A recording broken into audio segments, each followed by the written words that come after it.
DMTV, bilile kamalo bana ebele.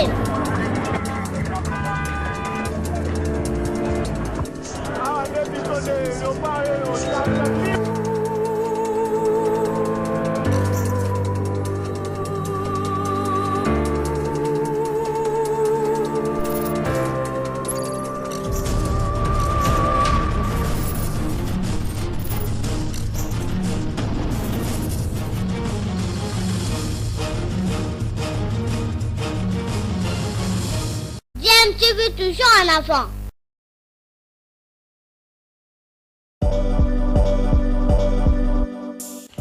Vous êtes sur DMTV, bonjour ou bonsoir, tout dépend de l'heure à laquelle vous nous suivez. Tout plaisir est pour nous de vous retrouver, mais surtout de savoir que vous êtes nombreux en train de suivre votre chaîne YouTube DMTV. DMTV qui vous propose l'actualité, vous propose également des analyses et des réflexions sur des sujets d'actualité, sur des faits sociaux, tout simplement sur des réalités que nous observons ici chez nous en République démocratique du Congo. On commence avec le 9e jeu de la francophonie, c'est le jour J.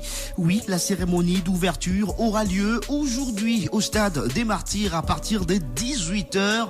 Mais les portes du grand stade des Martyrs seront déjà ouvertes à partir de 14h pour accueillir du monde attendu en nombre au stade pour assister à cette cérémonie. Pour cette compétition de grande envergure, la toute première organisée par la République démocratique du Congo. Le vice-premier ministre, ministre de l'Intérieur, Peter Kazadi, était invité de l'émission Les Débats. Hier, il avait lancé un message au public pour la journée d'aujourd'hui et pour toute la compétition.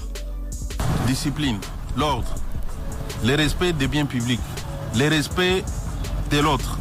Voilà ce qui doit nous caractériser pendant ces Jeux.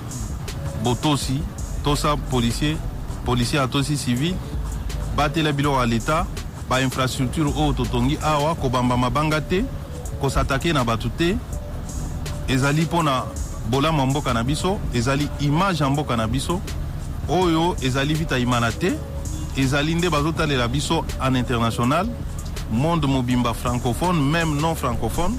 Miso na bango ezali braqué sur le Congo.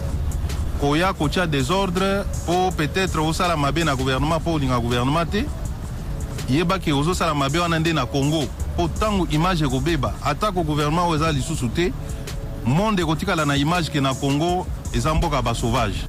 Voilà, c'était là le vice-premier ministre, ministre de l'Intérieur, Peter Kazadi, hier lors de l'émission Les Débats, ce message donc de civisme à l'intention du public qui ira au stade de Martyrs aujourd'hui et qui assistera aux différentes rencontres sportives dans les différentes infrastructures sportives construites pour l'occasion, donc pour ces 9e Jeux de la francophonie. Je l'ai dit, la cérémonie d'ouverture aura lieu aujourd'hui en présence de plusieurs autorités, en présence bien sûr du public, avec des artistes qui vont agrémenter cette journée, Fally Ipupa ou encore Macintosh comme on l'appelle, et d'autres artistes également seront là pour pouvoir agrémenter cette journée qui va marquer officiellement le début de ces Jeux qui ont commencé pourtant avec les compétitions déjà hier, et le basketball a ouvert sa compétition avec avec plusieurs rencontres jouées, notamment ce match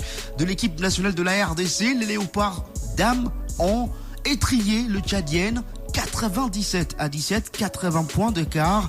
Elles ont commencé en trombe cette compétition à domicile. Je vous propose d'écouter la réaction du coach Adekoko, oui, qui reconnaît quand même aussi que le Tchadien est un petit peu fatigué par l'embouteillage, puisqu'elles sont restées bloquées dans l'embouteillage pendant plus d'une heure entre le stade Tata Raphaël et le stade de Martyrs. On écoute le coach Adekoko.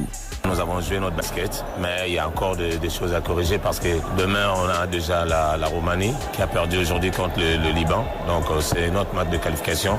Donc on doit être sérieux et corriger sur toutes les erreurs d'aujourd'hui. Nous on doit jouer notre basket, imposer notre jeu et chercher la qualification. Il y avait l'agressivité, malheureusement on a 2 athlètes malades et puis voilà. On souhaite que Malou ça va bien reprendre sa forme d'aujourd'hui parce qu'il est avec sa cheville là, donc on est un peu inquiet. Mais je crois que ça ira parce qu'elle est très importante dans le groupe, hein, et surtout qu'on n'a pas encore le 2 athlètes de Bukavu. Voilà, il y a déjà une qui peut déjà arriver de demain pour renforcer cette ossature qui est très motivée. Le public a répondu présent. Malheureusement, il y a eu un peu de retard de l'équipe de Tchad qui était bloquée par l'embouteillage. Voilà, donc il y avait d'autres publics qui restent un peu loin. Voilà, ils sont partis. Donc je vais leur demander encore une fois de faire ce qu'ils ont fait aujourd'hui. C'était bien, ils ont amené l'équipe jusqu'à la victoire. Et je leur dis mais vraiment merci.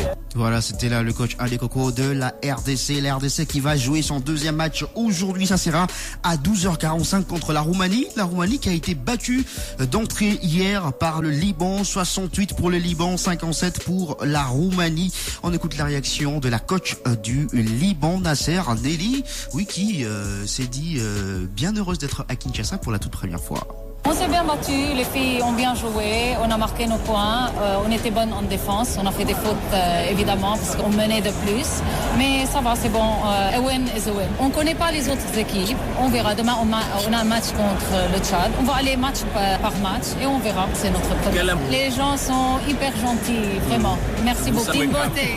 Voilà, c'était la coach du Liban, Nasser Nelly, après la rencontre face à la Roumanie. Le match entre le Cameroun et la Tunisie ne s'est pas joué hier comme prévu suite à un problème côté tunisien avec ce manque de maillot qui arrive aujourd'hui finalement pour commencer à jouer. Le Sénégal a étrillé le Bénin 92-29. Le Congo-Brazzaville a remporté son match par forfait contre Haïti. Haïti qui ne s'est pas présenté à Kinshasa 20-0. Donc aujourd'hui, je l'ai dit, la RDC jouera à 12h45 contre la Roumanie en basketball, mais avant à 10h, deux matchs vont se jouer simultanément dans les deux terrains de gymnase jumelés, voilà. Bénin, Congo d'un côté, Tchad, Liban de l'autre. En football, la compétition commence aujourd'hui. Un peu plus tôt, ça sera à 10h que la RDC va faire son entrée en lice contre le Bénin. Le match va se jouer au stade Tata Raphaël. Pour ce qui concerne la compétition de football, deux compétitions donc vont commencer. Hier le basket, aujourd'hui le football. On vous donnera le programme de toutes les autres disciplines au cours de nos prochaines éditions. Allez, à présent, on va rappeler que la cérémonie d'ouverture va avoir lieu à partir de 14h. L'entrée est gratuite, mais attention, il faudra se munir de sa carte d'identité avant d'entrer au stade des Martyrs de la Pentecôte et assister à cette cérémonie d'ouverture de 9e jeu de la francophonie. Football, à présent, on va parler du FC Renaissance du Congo. Est-ce qu'on assiste à une création d'une deuxième équipe du FC Renaissance du Congo? En tout cas, on en a bien l'air puisque les logos a changé, même l'appellation a changé. Plus de FC Renaissance du Congo, mais OC Renaissance du Congo. Cette équipe qui a tenu son assemblée générale extraordinaire et élective hier avec l'élection au poste de président de messieurs Manix Selemani que je vous propose d'écouter. Merci pour la confiance au groupe Singai. Je donne la probabilité.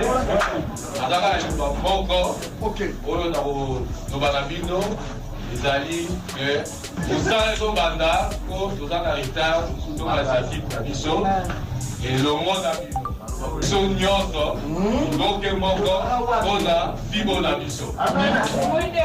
Voilà, donc dans la awa apesi mpe merci comité mobimba na confiance ndenge tozali kisanga ensemble. Voilà, c'était la Maxime Selemani, président élu hier lors de l'Assemblée générale élective de l'OC Renaissance du Congo, qui a d'ailleurs même un nouveau logo. On va revenir sur les informations concernant l'OC Renaissance du Congo prochainement, mais sachez que comme vice-président, il n'y a pas de candidat qui a été élu, un poste à pourvoir. Secrétaire sportif Samson Kalula, secrétaire sportif adjoint Moboti trésorier Matunga Ted, premier conseiller Willy Kindembe, deuxième conseiller Maître Guy Kabembo, troisième conseiller Dieu Merci Mputu et quatrième conseiller, c'est un poste donc à pourvoir. Le Daring Club Motema Pembe a signé un contrat avec un contrat de partenariat avec un nouvel équipementier. La présentation de maillot s'est faite hier au stade Cardinal Malula en présence du président Paul Kassembele qui revient sur cette nouvelle aventure avec ces nouvelles équipementiers. On l'écoute. Je voulais remercier et encourager les Dairymen de leur attitude parce qu'ils sont calmes malgré tout ce qui se passe. Mais sinon, la cérémonie d'aujourd'hui, ça marque juste ce que nous envisageons dans les jours à venir. On veut que l'équipe soit quand même organisée. C'est dans ce sens-là que nous pensons on devait commencer par là. Il faut que nous représentons très bien nos couleurs, que les gens sachent exactement comment identifier les supporters des Daring. Voilà, c'était là Paul Kassemele, président de la coordination du Daring Club Motema Pembe, avec donc la présentation de ces nouveaux maillots et le nouvel équipementier Vitara qui va désormais habiller le club vert et blanc de Kinshasa.